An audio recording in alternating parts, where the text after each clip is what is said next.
16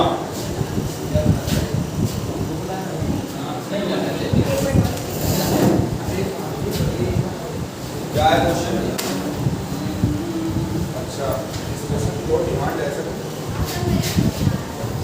A sum of 700 rupees, क्या बोला जा रहा है? A sum of 700 rupees is to be used to given 7 cash prizes to student of a school for their overall academic performance. 7 cash prize है, ठीक है, और कितना रुपए टोटल 700 रुपए है, जिसको हमको 7 cash prizes के रूप में देना है। If each prize is 20 rupees less than the preceding prize, find the value of each prizes. जैसे मान लो होता है हर स्कूल वाले टॉप 3 टॉप 5 को कुछ न कुछ देते हैं क्या देते हैं, तो टॉप 7 रैंकर्स जो है मान लो, हालांकि ये स्पोर्ट्स में आए हैं, एकेडमिक परफॉर्मेंस में शायद बोला जा रहा है ना, मैं स्कूल ओवरऑल एकेडमिक परफॉर्मेंस में जो 7 बेस्ट स्टूडेंट निकल कर आए हैं उनको कैश प्राइज देने का डिसीजन स्कूल ने लिया है। लेकिन स्कूल वालों के पास टोटल 7 लोगों को देने के लिए 700 रुपए, कितना रुपए है, ठीक है, 7 cash prize to students of a school.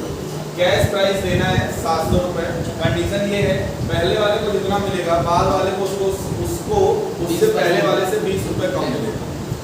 Right बात, अगर जो टॉप रैंकर है जो सबसे पहली पोजीशन पर आया है उसको x रुपए मिल रहा है, तो सेकंड नंबर वाले को 1 नहीं 20 रुपए कम, ठीक है, इसमें लिखा हुआ क्वेश्चन में साफ साफ कि अगले वाले को पहले वाले से 20 रुपए कम प्राइस, बिल्कुल।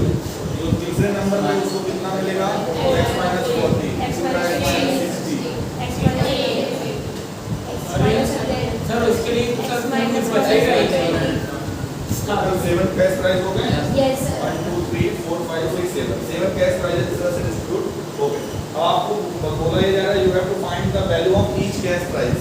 x निकाल लोगे तो सारे कैश प्राइस एग्जैक्टली कितने कितने मिलने पता चल जाएगा। यस सर, तो चलो फाइंड आउट करते हैं। और हम ये कहें कि अगर इनका सम क्वेश्चन के अकॉर्डिंग इनका जो सम, ये सारे कैश प्राइस हैं, ये जो लिखा हुआ ये सारे क्या हैं, कैश प्राइस हैं, और इन सभी का जो सम है वो टोटल 700 देना है कि नहीं, यस सर, क्योंकि टोटल मिलाकर पैसा कितना है 700। ये AP बन रहा है, कॉमन डिफरेंस कितने का है, प्लस 20 की माइनस 20, कॉमन डिफरेंस कितने का है, माइनस 20। फर्स्ट टर्म यहाँ पर क्या है, x, और नंबर ऑफ टर्म कितने हैं, 7। अगर आप चाहो तो यहाँ पे L की वैल्यू भी आपको पता है, लास्ट टर्म क्या है, x - 120, तो लिखो using Sn = n/2, x find करना है, x एग्जैक्टली पहले रैंकर को कितना प्राइस मिला आपको पता नहीं, तो फिर तुमने x माना, हमें फाइंड आउट करना है कि हर एक स्टूडेंट को कितना रुपये मिला, एक का पता चल जाएगा तो सबको पता चल जाएगा। तो Sn बराबर n/2 a + l, यानी हम यहाँ पर लिख सकते हैं S7 बराबर 7/2, a की वैल्यू है x प्लस l की वैल्यू है x - 120। S7 ये पूरा जो सम है वो कितने के बराबर है, 700 के बराबर, इक्वल्स टू 7/2 और अंदर आएगा 2x - 120। आप चाहो तो 7/2 इसमें कुछ कॉमन मिलेगा क्या, 2 बाहर कॉमन लेंगे, x - 60, ये 2 से ये 2 हमारे पास इक्वेशन क्या बची, 700 equals to 7 into x - 60, 7 into में उधर जाएगा तो डिवाइड हो जाएगा, तो ये जाएगा 100 इक्वल्स टू x - 60 को उधर यानी जो पहला पर्सन है उसको कितना रुपए मिल रहा है, 160। अब 20 कम करते जाओ, हर पर्सन का आपको एग्जैक्टली कितना रुपए मिल रहा है वो आपको मिल जाएगा। टोटल मिला के सब, हाँ टोटल हाँ बिल्कुल, पहले वाले को मिलेगा 160 रुपए, 140 रुपए, 120, 100, 80, 60, 40। आप चाहो तो ऐड करके देख लो 700 रुपए। तो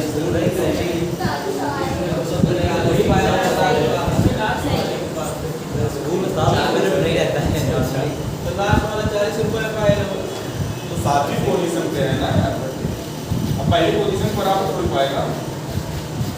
प्राइस जो टॉप थ्री प्राइस होता है ना, पहले नंबर पे जो ऊपर पे खुलेगा तो पहले नंबर वाले को मिलेगा इतना 1,00,000 रुपए, इतना डिग्री, दूसरे वाले को तुरंत आधा हो जाता है और तीसरे वाले को उसका भी आधा हो जाता है। सर चौथे के पास तो कुछ बचता ही नहीं है। चौथे के पास तो बचता ही नहीं।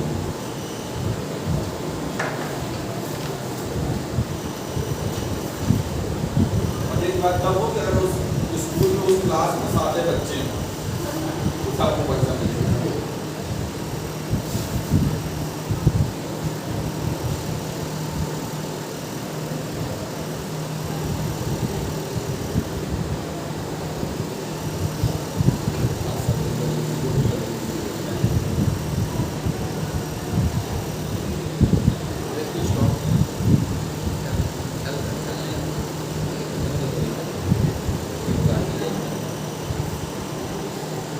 पहली लाइन में आप चाहे वर्टिकली भी दिया कि collect cash prices were given to all student पर x x - 20 कॉमा करके। सर वहाँ पे सर टू को कॉमन ही है ना सर वहाँ पे।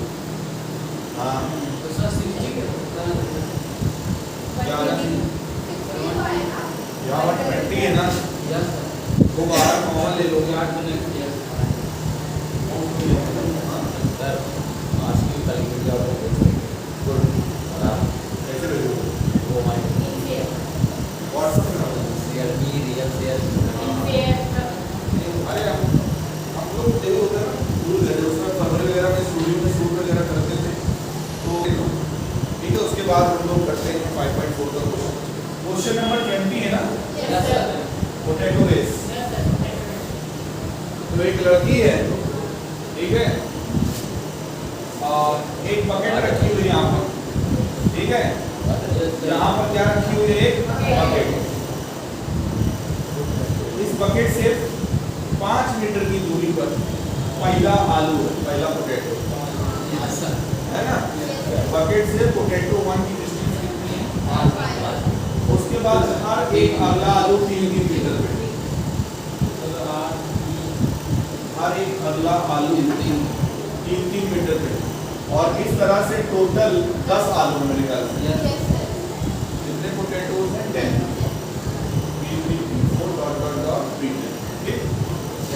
सीन कुछ ऐसा है, एक पोटैटो रेस हो रही है जिसमें किसी कॉम्पिटिटर को करना कि ये चाहिए सारे आलू एक स्ट्रेट लाइन में, ऐसा नहीं है कि एक इधर है तो एक ऊपर है तो एक नीचे, ठीक है।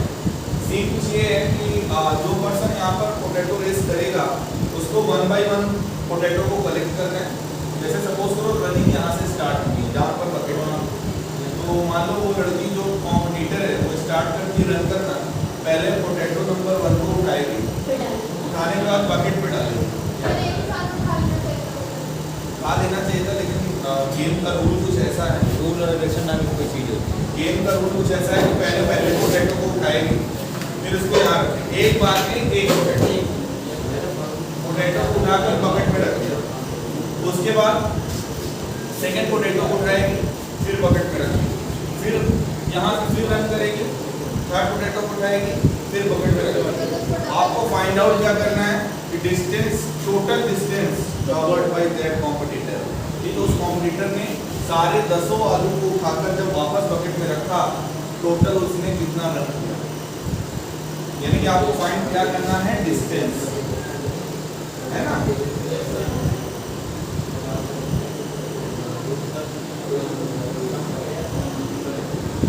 Competitor, distance covered by competitor for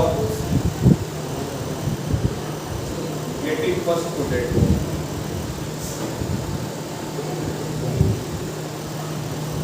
is equals to distance कितना? फर्स्ट पोटैटो को लेकर वापस बकेट में रखना है, उसने कितना कवर किया? 10 मीटर। इसी तरह से सेकेंड पोटैटो को सारी लेंगे जो रहेगी, सेकेंड पोटैटो को जब उसने मतलब बकेट से रन की, इसको उठाया फिर वापस डाल दिया, कितनी डिस्टेंस कवर किया? थर्ड को भाई 5 + 3 + 3 कितना हुआ 11 और वापस 11 में ठीक है। तो आपको सीरीज मिल गई कि नहीं? देयरफॉर सीरीज विल बी, आप ये देख रहे हो कि पहले पोटैटो को कलेक्ट करके वापस कपिट में रखने पर 10 मिनट चलना पड़ रहा है, दूसरे को पोटैटो को वापस रखने में 16, 22 एंड सो ऑन। और यहाँ हम देख सकते हैं अप टू 10 टन, क्योंकि टोटल कितने आलू हैं 10, अप टू 10 टन टोटल कितने आलू हैं 10, ठीक है। अब आपको ये डिस्टेंस जितने भी ये डिस्टेंसेस लिखी हुई इनका क्या चाहिए सम, यानी आपको फाइंड आउट क्या करना है S10 और क्या यूज करोगे Sn बराबर n/2 2a + n-1 into a b। S10 बराबर 10/2 2a यानी कि 20 प्लस n-1 यानी कि 9। What is the value of d? 6 हो जाएगा 5 into 9 6 का 54 और 54 + 20 74, तो ये हो जाएगा 5 4 जा 20 5 7 जा 35 + 2 मीटर, यानी उस कंप्यूटर को टोटल कितना रन करना पड़ेगा 370 मीटर, ठीक है।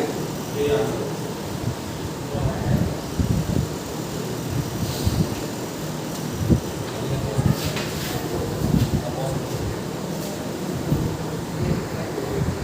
हाँ सही बात है। बोलो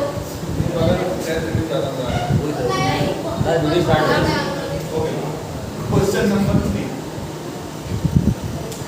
5.4 क्वेश्चन नंबर 3 बोला क्या जा रहा है a ladder has rungs 25 centimetre apart, ठीक है। rungs का मतलब स्टेप्स जिस पे आप पांव रख के चढ़ते हो सीढ़ी पे, ठीक है। तो एक लैडर है कुछ ऐसे है, ठीक है। इस पे ये रंग्स लगे हुए हैं, ठीक है। A ladder has rungs 25 centimetre apart, मतलब दो रंग्स के बीच की जो डिस्टेंस है 25, ठीक है, दो कॉन्सेक्यूटिव रंग्स के बीच की डिस्टेंस कितनी है 25 सेंटीमीटर। इसी तरह से रंग्स, अच्छा यहाँ मैं डॉटेड कर देता हूँ, तो कई सारे रंग्स लगे हुए हैं, गैपिंग सेम रखेंगे, ये डिस्टेंस सेम नहीं रहेगी, लेकिन गैपिंग क्या होगी, मतलब जितनी गैपिंग नीचे है उतनी ही गैपिंग, ये उतनी ही गैप पर स्टेप्स। आपके घरों में तो सीढ़ी वगैरह बनती है, ऐसा थोड़ी होता है कि सीढ़ी यहाँ की पैर के ऊपर उठा के तब, तो कहने का मतलब ये गैपिंग क्या है सेम। आगे बोला जा रहा है 25 centimetre apart the rungs decrease uniformly in length, जो रंग्स की लेंथ है वो क्या हो रही लगातार घट रही है, डिक्रीज हो रही है।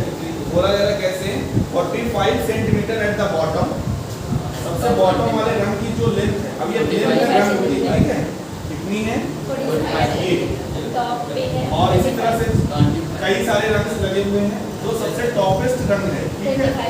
मैं डॉटेड इसीलिए किया हूँ क्योंकि यहाँ पर कई सारे रंग हैं। अच्छा, जो सबसे टॉपेस्ट रंग है उसकी लेंथ कितनी है, ये लेंथ उसकी कितनी है, मतलब ये रंग की लेंथ घटते घटते घटते घटते टॉप पे जाकर कितना हो गया है 25 सेंटीमीटर, ठीक है। और आगे बोला जा रहा है if the top and the bottom rungs are 2.5 metre apart, 2.5 metre का मतलब क्या होता है, इसको अगर फ्रैक्शन में चेंज करो तो 2 जा 4 + 5/2 मीटर, हमारे पास डेटा सेंटीमीटर में है, इसको सेंटीमीटर में चेंज करना है, क्या करें 100 से मल्टीप्लाई 5/2 into 100, तो ये क्या आ जाएगा 250 सेंटीमीटर, ये आएगा। हम ये कह सकते हैं कि जो सबसे टॉप रो है मतलब टॉपेस्ट रंग है और सबसे बॉटम में जो सबसे लोवेस्ट रंग है, इनके बीच की जो डिस्टेंस है वो कितनी है, यहाँ से लेकर यहाँ तक की ये जो जितने भी रंग्स लगे हुए हैं इनके बीच की गैपिंग कितनी है टोटल, ठीक है। अभी मैं क्वेश्चन को आगे नहीं पढ़ूंगा, सबसे पहले आप यहाँ से निकाल लो इस लैडर में टोटल कितने रंग्स लगे हुए हैं, नंबर ऑफ रंग्स। आप बताओ 25-25 सेंटीमीटर की गैप पे हर एक रंग लगा हुआ है और टोटल डिस्टेंस कितनी है 250, तो कितने रंग इट इज कैसे आएगा 250 by 25 plus 1 this is equals to 11 अब समझो। अच्छा आप नीचे 25 पहले एक है। इसको नहीं काउंट कर रहे हो यस आप। सर। आप इसको काउंट नहीं कर रहे कैसे? अच्छा ये बताओ आपने अगर 25 किया तो एक रंग हुआ कि दो रंग? 50 सेंटीमीटर देखो यहाँ से लेकर यहाँ तक अभी जितना दिख रहा है आपको फिगर में, यहाँ से लेकर यहाँ तक की हाइट कितनी है? 50। रंग कितने होने चाहिए आपके हिसाब से? 2, लेकिन है कितने? 3। क्यों? क्योंकि ये जो इनिशियल है इसको आप काउंट नहीं कर रहे। आपके हिसाब से जब आप 10 बोल रहे हो तो उसका मतलब पहला रंग ये है। लेकिन ये रंग तो जब डिस्टेंस कुछ भी नहीं थी तो पहला रंग तो आ गया ना।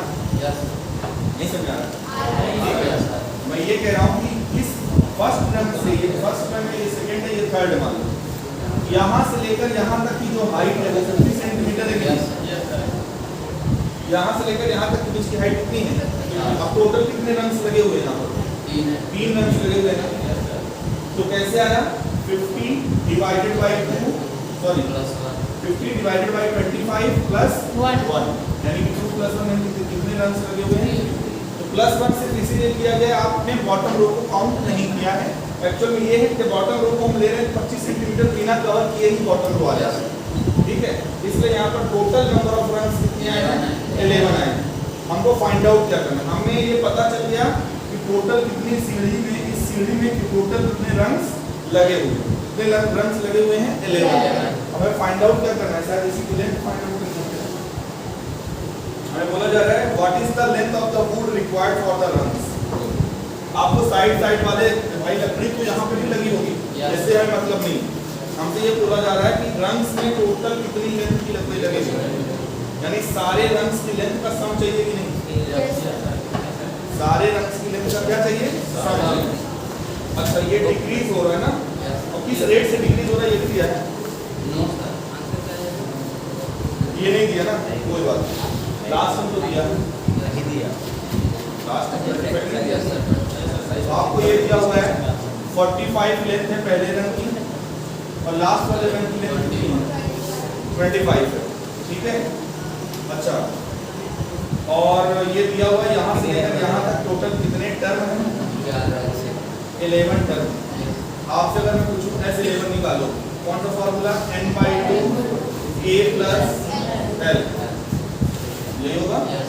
कितना जाएगा? 11/2 इंटू कितना आएगा? 45 + 70 35 इंटू 11 5 जा 55 5 कैरी आया 11 3 33 + 5 385 सेंटीमीटर। यानी रंग्स को बनाने में जितने भी रंग्स लग रहे हैं 11, उन 11 रंग्स को बनाने में कितने लेंथ की लकड़ी चाहिए? 385 सेंटीमीटर की लकड़ी चाहिए। ठीक है, यही हो जाएगा इसका आंसर। यही फाइंड आउट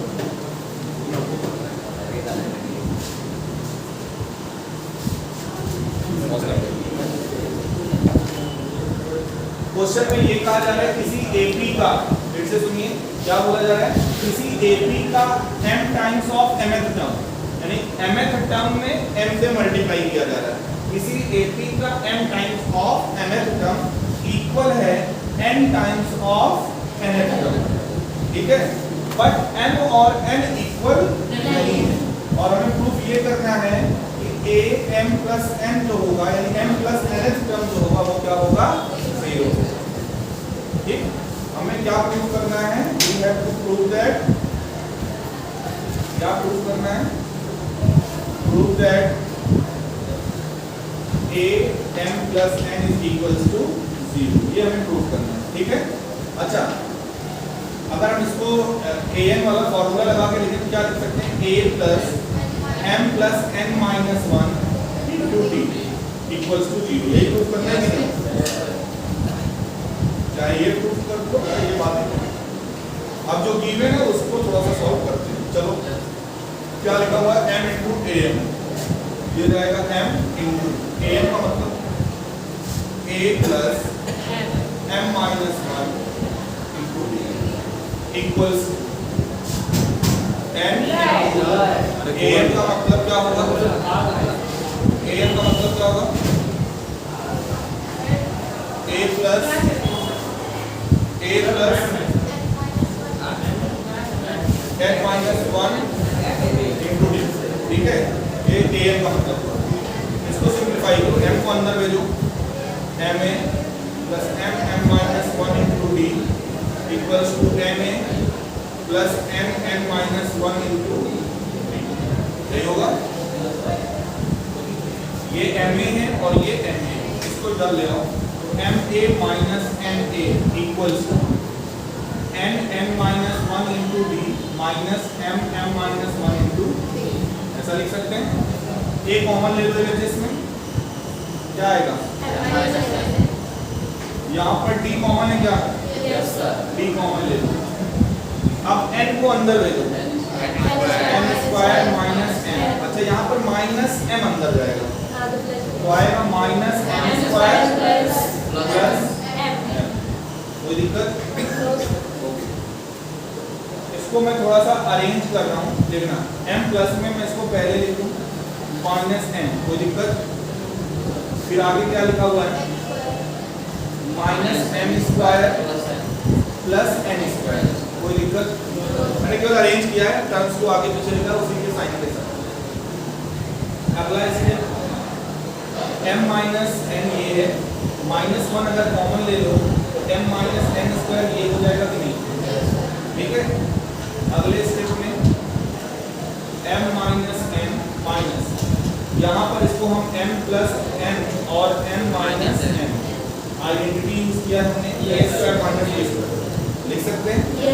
दोनों में कुछ कॉमन है, बाहर ले लो तो ये हो जाएगा m minus n into D, बचेगा यहाँ से 1 minus m plus n, minus अंदर दे दो, ब्रैकेट हटा दो तो माइनस n माइनस, यही बचेगा। और इधर एलएचएस में क्या था? a देखो m माइनस n और m माइनस n कट गया, कोई दिक्कत? हमारे पास क्या आया है? a की वैल्यू a बराबर यहाँ पर आया d और इनटू में 1 माइनस m माइनस n। अगर मैं माइनस साइन कॉमन ले लूं, यहाँ पर क्या करो, d की जगह पे क्या लिख दो? माइनस, हो जाएगा m प्लस n माइनस, ठीक है। m माइनस में था प्लस में हो गया, n माइनस में था प्लस में हो गया, 1 प्लस में था माइनस में। अब क्या करेंगे, इस वैल्यू को जो हमें प्रूव करना है इसमें रखो, इसका आप क्या कंसीडर करो? LHS, इसको आप इक्वेशन नंबर 1 मान लो। LHS क्या है? a plus m plus n minus 1 into a की वैल्यू हम निकाल चुके हैं, रखो क्या है? Minus b m plus n minus 1 plus m plus n minus 1 into d। यहाँ पे आप देख सकते हो ब्रैकेट में यूजिंग इक्वेशन 1, इक्वेशन 1 से हमने a की वैल्यू को यहाँ पर, ये दोनों सेम ही तो लिखा है, एक प्लस में है भाई, d चाहे बाहर इधर इंटू करो चाहे इधर इंटू करो, बात एक ही है। ये दोनों क्वांटिटी क्या हो जाएगा? क्या आ जाएगा? एक बार फिर से समझा दें। हाँ सर बता दो। ठीक है, देखो क्वेश्चन में गिवन ये था, किसी एक बी का ये वाले अटैक का नहीं ना, माइनस दिखेगा। एक्चुअली में माइनस में कॉमन क्यों लिया ना, लेता तो लिया इसलिए क्योंकि यहाँ पर जो प्रूफ मतलब करना है, इसमें क्या है? बी के साथ m प्लस n माइनस, और यहाँ पे ये दोनों निगेटिव है, इसीलिए मैंने बाहर कॉमन लिया। तो देखो कॉमन लेने से ये और ये सेम बन गया कि नहीं? Yes sir. इस वजह से कॉमन लिया, ठीक है। क्वेश्चन में गिवन ये था, किसी एपी का m times of mth term और उसी एपी का n times of nth term क्या है? आपस में इक्वल है। तो प्रूव करो उस एपी का m प्लस nth टर्म किसके बराबर होगा? 0। क्या किया गया? बस वैल्यू रखना है, ये m है, m को बाहर ही रहने दो, am को क्या लिख सकते हैं? a plus m minus 1 into d, n को बाहर रहने दो, am को क्या लिख सकते हैं? a plus m minus 1 into d, m को अंदर भेज दो, ma plus m into m minus 1 into d equals to na plus n into m minus 1 into d। अब हमारा काम ये है कि a को एक तरफ कर दो, d को एक तरफ कर दो, na को हमने इधर भेजा और इस क्वांटिटी को उधर भेजा, ठीक है। ये आया, इन दोनों में a कॉमन था, अंदर बचा m माइनस n, यहाँ पर दोनों में क्या कॉमन है? d, n अंदर जाएगा तो n स्क्वायर माइनस n, यहाँ पे माइनस m अंदर जाएगा, माइनस m इंटू m करोगे minus m square, minus m into minus m क्या आएगा? Plus m।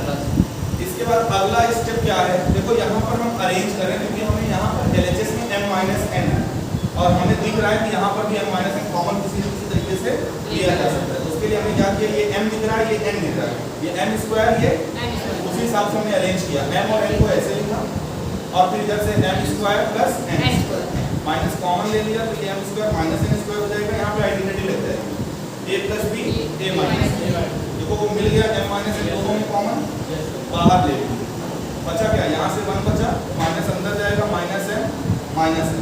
बेनिफिट क्या हुआ, ये जो n माइनस n इधर ऑपोजिट में था, ये और ये क्या हो जाएगा कैंसिल, a बराबर क्या आ गया t × 1 minus m minus n। रखने को तो यही वैल्यू रख सकते थे, लेकिन हमें ये बेनिफिट दिख रहा है कि यहाँ पर अंदर जो टर्म है अगर हम माइनस कॉमन ले लें तो एग्जैक्टली वही आ जाएगा। हमने माइनस कॉमन ले लिया तो निगेटिव में वही टर्म आ गया जो यहाँ पर पॉजिटिव में ऑलरेडी है। तो a की जगह पे हमने ये वैल्यू पुट कर दी, वही चीज निगेटिव में वही चीज पॉजिटिव में बढ़ गया।